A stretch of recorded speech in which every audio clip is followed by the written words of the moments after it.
My name is Maurer, and today is June 9th. And today I want to talk about the food industry and how it affects America.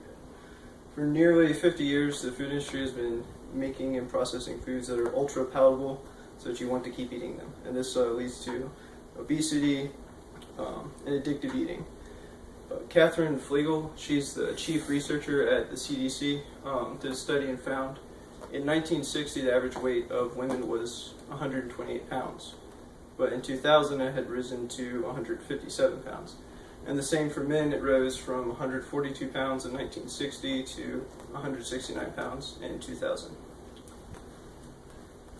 So this is a common argument between weight gain, the nature versus nurture argument, whether environment or genetics has more effect on your weight. Now, they both play a part, but not in the ways that you would think. Genetics plays the biggest part because, or it plays the smallest part, but it affects how your body's programmed to eat food as much as possible when it's available. Because evolutionarily speaking, you need to be prepared for times of starvation. So you eat a lot of food when it's ready. And our environment now has so much food available that these two combined is just a recipe for disaster. People are eating so much food and gaining weight.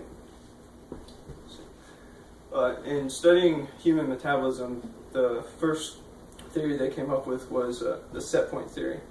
This was the original one where they thought genetics was more important than environment. Basically, the set point theory is you have a genetic predisposition to weigh a certain weight. If it's 400 or 100, your body's metabolism will fluctuate to make sure you maintain that weight. And they use this to explain why diets failed. Which really diets fail is because a diet is a diet, and if you don't make it a lifestyle change, and once you're done with your diet, you lose all this weight, you go back to your old lifestyle, you're just going to gain it right back unless you change something. The second one is a little more refined than the set point theory, but it's very similar. It's basically the set point theory, but on like a spectrum.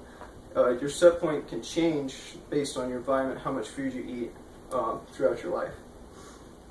And this accounts for the obesity epidemic and why it's such a problem. In Dr. Kessler's book, The End to Overeating, he explains what a bliss point is, and it's a point on the palate where salt, fat, and sugar become so tasty and good that you just want to keep eating it and eating it. It's comparable to what you would feel high on drugs. It's a short-lived sensation, and it leads to addiction and overeating. And so, as I said before, evolutionarily, we are programmed to eat as much food as we can. This is why buffets are so popular. Portions of foods at restaurants or anywhere has just gone up exponentially. Large fries, everything. However, our body's evolution is not as fast as our modern diet. So the food industry is able to take advantage of this because we're programmed to eat as much as possible, and now we have the ability to eat as much as possible, so we do. In Virtue Matthews' journal article, The Childhood and Adolescent Obesity, he found that 50% of all money spent on food was out at a restaurant or fast food or wherever, but not spent on groceries. So we're shifting more to an on-the-go lifestyle rather than buying groceries and going home and preparing a meal. And this is just perpetuated by the American lifestyle that time is money and you need to constantly be going. So instead of making breakfast in the morning, you pick up Chick-fil-A on the way to work, and the same thing on the way back, just so you save time. And in an interview, Dr. Kessler stated that the food industry is a manipulator of the consumer's minds and desires. And this is a powerful statement because you think the food industry, well, they just make food. But really, the food we eat is a huge part of our life, and if they're able to impact it that much that it's affecting our health, then it's a true statement. They're controlling us, essentially. So why is this not regulated? Well, you have the U.S. Department of Agriculture and the Food and Drug Administration, and they do regulate the food industry, but not for health. They do for food safety, like microbes and stuff like that. But they're mostly interested in defining what a food is. Amazingly enough, there's a definition for what mayonnaise is. Like, it's written down in a book, and if something on the shelf is not made how mayonnaise is supposed to be made and is labeled as mayonnaise, you can't do that. And the problem with these departments is they have a conflict of interest because the CEOs of big food companies like Monsanto and stuff, they are now heading up these departments. So they make whatever laws they want that will suit the companies that they're involved with. So what we have going on is a silent battle between the food industry and the healthcare industry, because we're slowly killing ourselves and then getting better with the healthcare. According to Denise Shops in her journal article, Nutritional Status of Preschool and Preschool Children from Low-Income Families, 2/3 of America is overweight or obese, and this includes children as well as adults. There's also an increased rate of type 2 diabetes, which is not the genetic kind, it's the acquired kind from eating too much sugar. This is Willy Wonka. I'm sure y'all are familiar with that.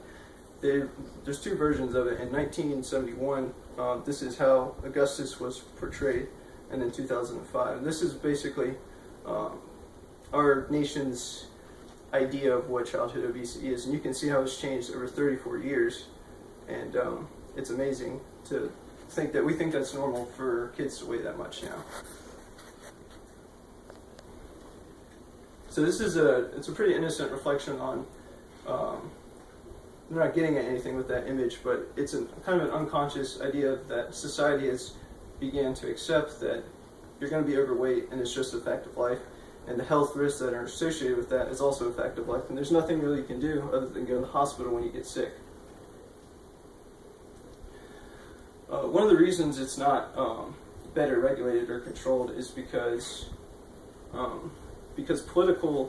anything to control this through the government has to do with politics. So the government officials have to be involved, and right now they're focused on foreign policy, taxes, literally any legislation other than the food industry. And it's not because they don't care, it's because they're just unaware of its impact right now. However, the First Lady, Michelle Obama, showing great wisdom and foresight in where our nation's habits are going, and has led many initiatives in educating especially children on how to eat better and drinking more water in general. So, in summary, we have the food industry impacting you more than you realize every day. It controls your behaviors and your health. You make these super good foods that get you addicted, you keep coming back and eat more food than you need, you gain weight, you get type 2 diabetes, heart disease.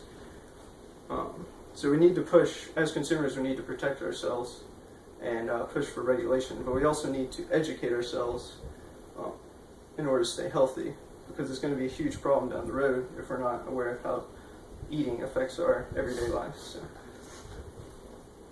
thank you very much. Yeah.